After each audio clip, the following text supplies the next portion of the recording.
بسم اللہ الرحمن الرحیم، السلام علیکم۔ آج کی اس ویڈیو میں ہم آپ کو دی اکانومسٹ میگزین کی ایک پیشن گوئی کے بارے میں بتائیں گے جو نہایت ہی خطرناک ہے۔ دی اکانومسٹ اپنی پیشن گوئیوں کی وجہ سے پوری دنیا میں کافی مشہور ہے۔ ان کے مطابق امریکہ کا خاتمہ ہونے والا ہے اور اسرائیل ایک نئی سپر پاور بن کر اس دنیا کو لیڈ کرنے والا ہے اور پوری دنیا میں اسرائیل کی کرنسی بھی چلنے والی ہے۔ ڈیٹیل ہم آپ کو آگے ویڈیو میں بتائیں گے۔ دوسری خبر، روس نے بھی دوائی تیار کر لی ہے اس بیماری سے نمٹنے کے لیے، اس کی ڈیٹیل بھی ہم آپ کو بتائیں گے، اور آخر میں ہم آپ کو یہ بتائیں گے کہ پاکستان کو کہاں کہاں سے کتنی امداد ملی ہے تاکہ وہ اس بیماری کا مقابلہ کر سکے۔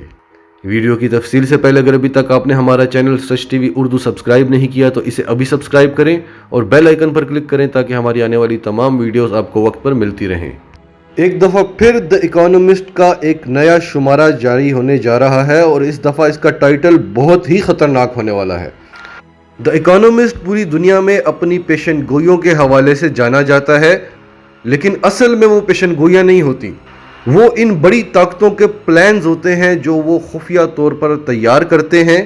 تو ایسے چند ادارے ہوتے ہیں جو ان کے پلانز کو پیشن گوئی کہہ کے بتاتے ہیں، اور پھر چند سال بعد پوری دنیا دیکھتی ہے کہ انہوں نے جو کہا تھا وہ واقعی میں پورا ہوا۔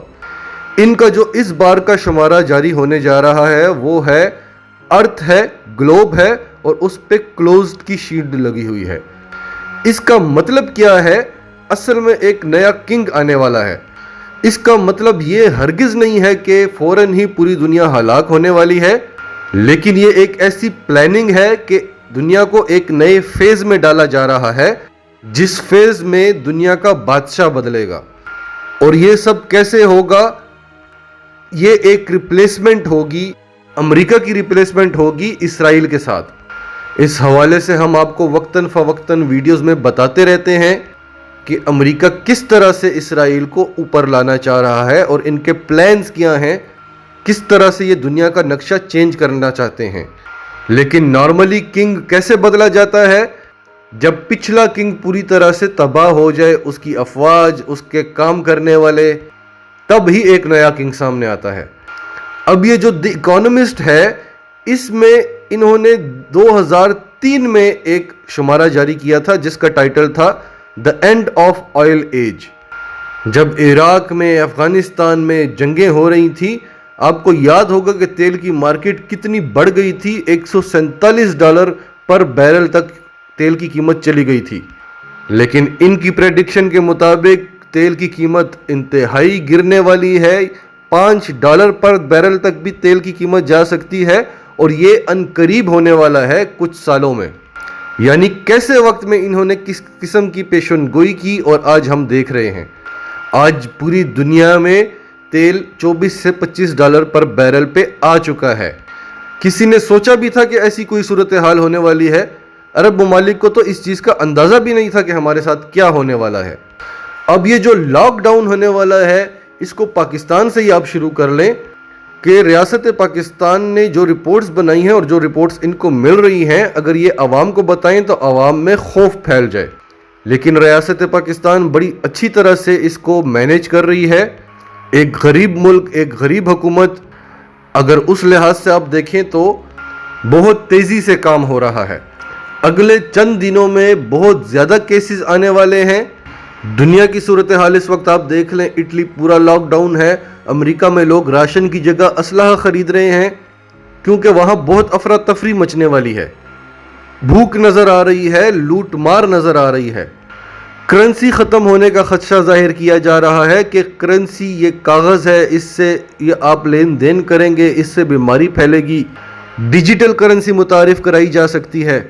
بڑی بڑی طاقتیں کہہ چکی ہیں، WHO نے بھی کہہ دیا ہے کہ پیسوں کی لین دین سے بیماری پھیلنے کا خطرہ بڑھتا ہے، تو لہٰذا ڈیجیٹل کرنسی کی طرف جانا پڑے گا۔ اور ان کے ہیڈ کوارٹرز کہاں ہوں گے؟ اسرائیل کے اندر۔ ابھی آپ دیکھیں پوری دنیا پہ ڈالر کا راج ہے، اگر پوری دنیا میں ڈیجیٹل کرنسی راج ہو گئی تو اسرائیل کی کرنسی کا راج ہو جائے گا پوری دنیا پہ۔ اب ان پیشن گوئیوں کو اگر آپ دیکھیں تو دنیا لاک ڈاؤن ہونے والی ہے، دنیا بند ہونے والی ہے، پرماننٹلی نہیں، ٹیمپرری، کچھ دیر کے لیے۔ اور اس کے بعد جب دوبارہ دنیا کھلے گی تو نظام بدلے گا، کنگ بدلے گا، نیا کنگ ہوگا، نئی باتیں ہوں گی، نئے قوانین ہوں گے، ٹریڈ کے طریقے بدلیں گے، بات کرنے کے طریقے بدلیں گے۔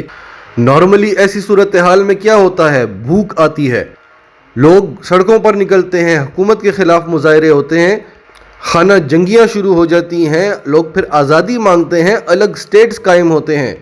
تو دنیا جس طرف چل رہی ہے اس سے پوری دنیا میں خانہ جنگی شروع ہونے کا خطرہ ہے، جو پوری دنیا کے نقشے کو بدل کر رکھ سکتا ہے۔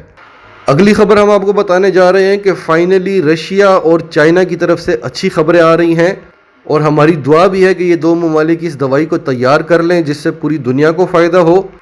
روس کے research centre of virology and biotechnology, جس کو ویکٹر انسٹیٹیوٹ بھی کہتے ہیں، انہوں نے ملٹیپل ڈیفرنٹ ٹائپس کی دوائیاں تیار کی ہیں جو ٹیسٹ کرنے کے لیے بالکل تیار ہیں، اور ان کا کہنا ہے کہ چند دنوں کے اندر ہم اس کو ٹیسٹ کرنے جا رہے ہیں۔ اس کے بعد پوری امید ہے انشاءاللہ اللہ مدد کرے گا ان سائنسدانوں کی، اور پوری دنیا کے لیے ایک دوائی تیار ہو جائے گی۔ اس انسٹیٹیوٹ نے اس بیماری کے جراثیم کی تصویریں شائع کی ہیں جو آپ کو باڈی کے اندر نظر آتی ہیں۔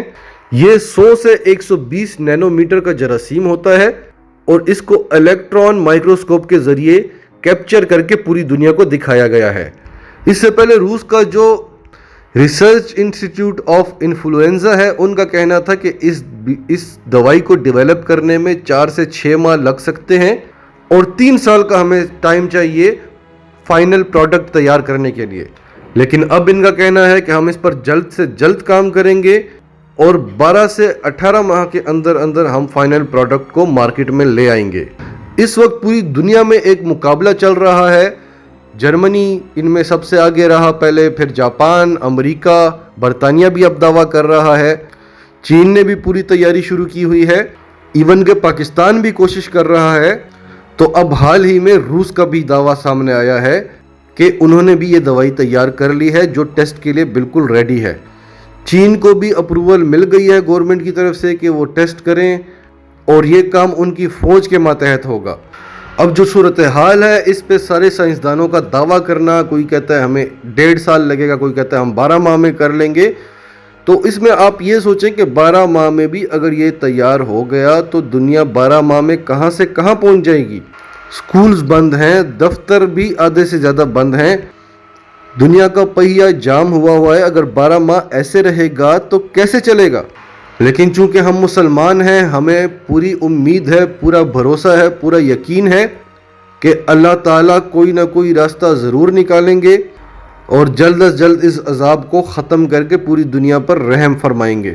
اس کے علاوہ پاکستان کو ایشیائی ترقیاتی بینک، ورلڈ بینک اور چین کی طرف سے جو امداد ملی ہے، جس میں ایشیائی ترقیاتی بینک پاکستان کو $35 کروڑ دے گا، جس میں سے $5 کروڑ وہ فوری طور پر دے رہا ہے۔ عالمی بینک نے $18 کروڑ 80 لاکھ دینے کا وعدہ کیا، اور چین نے $40 لاکھ پاکستان کو دینے کا وعدہ کیا۔ اس کے علاوہ چین نے پاکستان کو اس بیماری سے نمٹنے کے لیے کئی اشیاء بھی مہیا کی تھیں، اور اب ایک بار پھر چین نے پاکستان کو آفر کی ہے کہ وہ ہر طرح سے پاکستان کے ساتھ کھڑے ہوئے ہیں، ہر چیلنج سے نمٹنے کے لیے۔ آپ جانتے ہیں کہ چین نے اس بیماری پر کس طرح سے قابو پایا ہے کہ اب نئے آنے والے کیسز چین میں نہ ہونے کے برابر ہیں، اور اس کے لیے چین ماہرین کی ٹیم کو پاکستان بھیجے گا۔